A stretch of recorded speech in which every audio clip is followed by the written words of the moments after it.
नमस्कार दोस्तों, dream class के चैनल पे आपका स्वागत है। दोस्तों, जैसे पिछले वीडियो में मैंने आपको दिखाया था एमएस वर्ड में हम पेज सेटअप में मार्जिन्स कैसे सेट करते हैं। आप यहाँ पे ऑप्शन भी देख सकते हो। पूरा एक पेज सेटअप का सेक्शन रहता है जिसमें आप मार्जिन कैसे सेट करते हो, ओरिएंटेशन जिसमें पोर्ट्रेट लैंडस्केप पेज को करना है, हॉरिजॉन्टली वर्टिकली कह सकते हैं।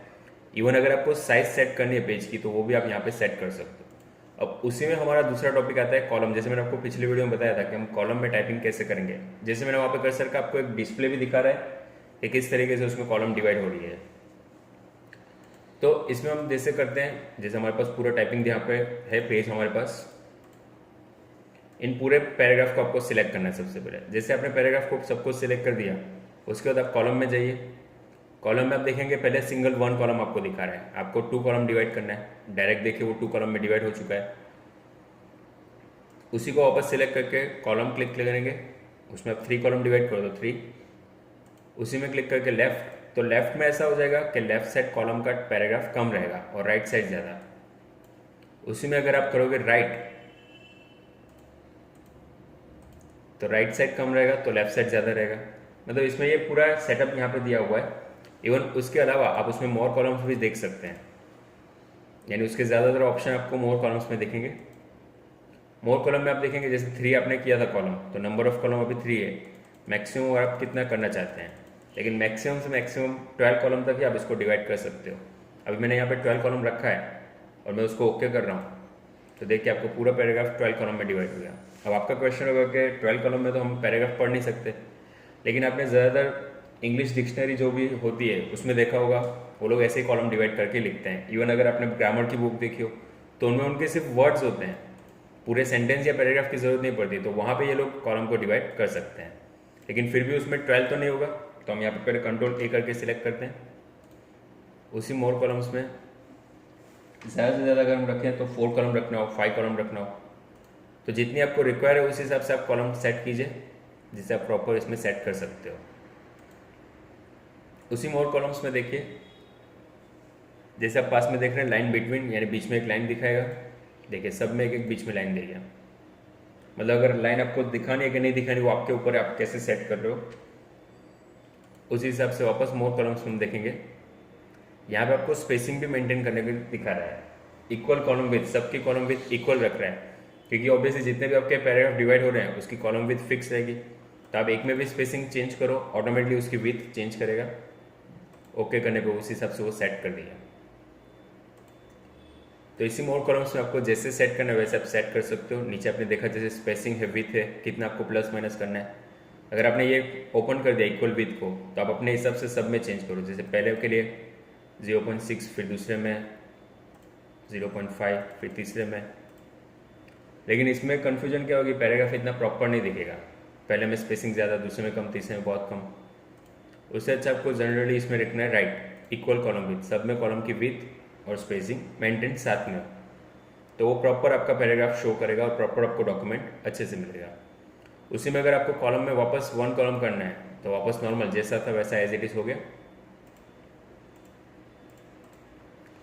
उसी के साथ दोस्तों दूसरे ऑप्शन है, मैं आपको वो भी दिखा देता हूँ। जैसे आप यहाँ पे देख रहे हैं ब्रेक से लाइन नंबर है और हाइपेंशन ऑप्शन है। तो ब्रेक जनरली कैसे, पेज ब्रेक आपने इससे किया था, हमने इंसर्ट में देखा था कवर पेज, ब्लैंक पेज और पेज ब्रेक। तो पेज ब्रेक कैसे करते हैं, उसकी शॉर्टकट की हमारी थी कंट्रोल प्लस एंटर। तो वही ऑप्शन यहाँ पे ब्रेक में दिया हुआ है, पेज ब्रेक। डायरेक्ट वो दूसरे पेज पे, नेक्स्ट पेज पे फॉरवर्ड कर देता है आपका टाइपिंग। इवन इसमें सिर्फ टेक्स्ट रैपिंग एक ऐसा ऑप्शन है जो सिर्फ आपको एक एंटर प्रोवाइड करता है। हाँ, लेकिन अगर आपने यहाँ पे कॉलम डिवाइड्स किए, जैसे मैंने आपको दिखाया था 3 कॉलम मैंने डिवाइड किए, अब मुझे इसको यहाँ पे डायरेक्ट नेक्स्ट कॉलम में डिवाइड करना है, तो आप ब्रेक से कॉलम ब्रेक कीजिए, वो डायरेक्ट दूसरी कॉलम में आपको फॉरवर्ड कर देगा। तो ये ऑप्शन ज़्यादातर ब्रेक्स के सेम टू सेम जो हमने पेज ब्रेक में देखे थे वही ऑप्शन यहाँ पे है कि आपको नेक्स्ट पेज में फॉरवर्ड करेगा, या फिर ज़्यादातर एक एंटर देने के लिए प्रोवाइड किया गया है। तो वापस हम पेज को नॉर्मल करना चाहते हैं, कंट्रोल ए करेंगे। सबसे पहले कॉलम को 1 सिंगल कॉलम कर दिया। देखिए यहाँ पे पूरा ब्रेक है, तो आपको यहाँ पे कर्सर रख के सिर्फ डिलीट बटन प्रेस करना है, जिससे वापस आपका जो भी नॉर्मल पेज है वो आपको यहाँ पे दिखे। मतलब जैसे भी आपका टाइपिंग नॉर्मल था वैसे आपके सामने यहाँ पे वापस दिख रहा है। इसमें और एक चीज़ है, जैसे मैंने आपको दिखाया था कि ब्रेक के नीचे ऑप्शंस 2 हैं, उसमें हमारे पास है लाइन नंबर तो कंटिन्यूस लाइन नंबर में कैसा होगा, जो भी आपने एंटर भी प्रोवाइड किया है वो लाइन नंबर को भी वो काउंट कर रहा है। कंटिन्यूस में ऐसा रहेगा कि पहले पेज तक सिर्फ 38 है तो सेकंड पेज पे वापस 1 नहीं 39, 40, 41 कंटिन्यू नंबर काउंट करता रहेगा। ये लाइन नंबर अपने टाइप नहीं किया दोस्तों, ये सिर्फ डायरेक्ट आ गया। जैसे मैं यहाँ पे एंटर दे रहा हूँ, आप देख पा रहे हैं लाइन नंबर ऐड होते जा रहे हैं। यहीं पे कर्सर रख के मैं जब डिलीट बटन दबा रहा हूँ तो लाइन नंबर कम हो गए।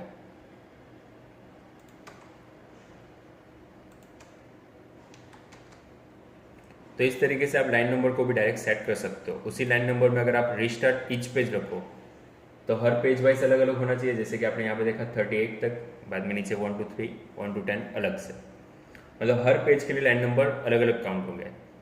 अगर सपोज आपको ऐसा करना है कि मुझे इस पैराग्राफ में, इतने पैराग्राफ में मुझे लाइन नंबर्स नहीं चाहिए, तो उसी लाइन नंबर में आप कर दीजिए सप्रेस फॉर करंट पैराग्राफ।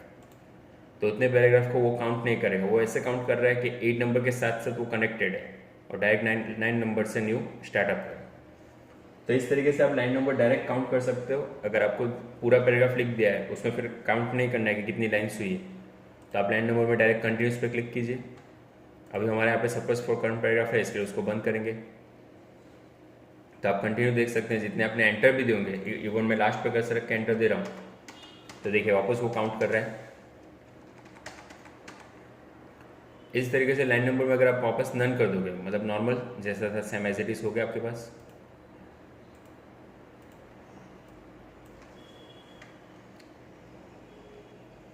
उसी ऑप्शन में और एक है हाइपेंशन ऑप्शन। जैसे आपने पहले इसको फॉन्ट की साइज हम थोड़ी बड़ी रखते हैं, जैसे कि 12 तक रखिए।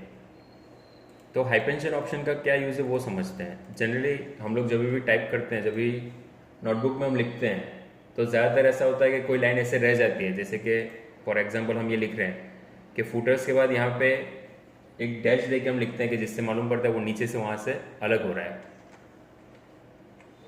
ऐसे करके ज़्यादा हमने देखा है कि बुक्स में हम लिखते हैं। तो इसमें वही ऑप्शन हाइपेंशन ऑप्शन कहा जाता है। इसमें आपको खुद नहीं देना होगा, यहाँ पे वो डायरेक्ट दिखा देगा। तो देखिए कैसे, सबसे पहले आपने पैराग्राफ को सिलेक्ट किया, हाइपेंशन में आपने उसको ऑटोमेटिक क्लिक किया तो ऑटोमेटिक पे वो डायरेक्टली सेट कर देगा। जैसे आप देख रहे हैं यहाँ पे ओवरऑल था तो ओवर के बाद डैश और फिर ऑल। नीचे डायग्राम में भी DIA के बाद डैश, उसी के नीचे देखो यूज़र, यूजिंग में, फिर करंट में, मतलब जहाँ जहाँ पे उसको डायरेक्टली सेट करना था वो डायरेक्ट वहाँ पे सेट कर चुका है ऑटोमेटिक में। अब इसी फॉन्ट को मैं वापस फॉन्ट साइज कम करता हूँ तो देखिए सब में निकल गया। वापस कम किया तो डॉक्यूमेंट में दिखा रहा है, और कम कर रहा हूँ तो प्रॉपर, मतलब कुछ साइज में मैटर कर रहा है वो, कुछ साइज में मैटर नहीं कर रहा। अभी 14 की साइज है तो उसमें नहीं है, वापस 16 किया तो डॉक्यूमेंट में दिखा रहा है। मतलब हर एक पे वो नहीं रहेगा, ऑटोमेटिक में चीज़ ऐसी हो जाती है कि आपने पहले एक फॉन्ट साइज फिक्स रखनी है, उस हिसाब से आप उसको सेट कर सकते हो। अब वही ऑप्शन को जो ऐसे आपने ऑटोमेटिक रखा है तो नन करने पे वापस नॉर्मल हो गया। उसी में क्लिक करके अगर आप मैनुअल करते हो तो मैनुअल पे वो आपको पूछेगा कि यहाँ पे आपको रखना है कि नहीं रखना है, मतलब यहाँ पे आपका यस है और नो है। जैसे मैंने ओवरऑल पे नो किया तो वो ओवरऑल पे ऑप्शन पे हमें प्रोवाइड नहीं करेगा। देखिए ओवरऑल डायरेक्ट आपका पैराग्राफ नीचे चला गया, सेंटेंस जो भी होगा, वर्ड जो भी होगा वो नीचे चला जाएगा। इसमें अगर आप मैनुअल करते हो तो आपको पूछेगा यस और नो का ऑप्शन आपके ऊपर है कि आप कहाँ पे प्रोवाइड कर रहे हो, कहाँ पे नहीं कर रहे हो।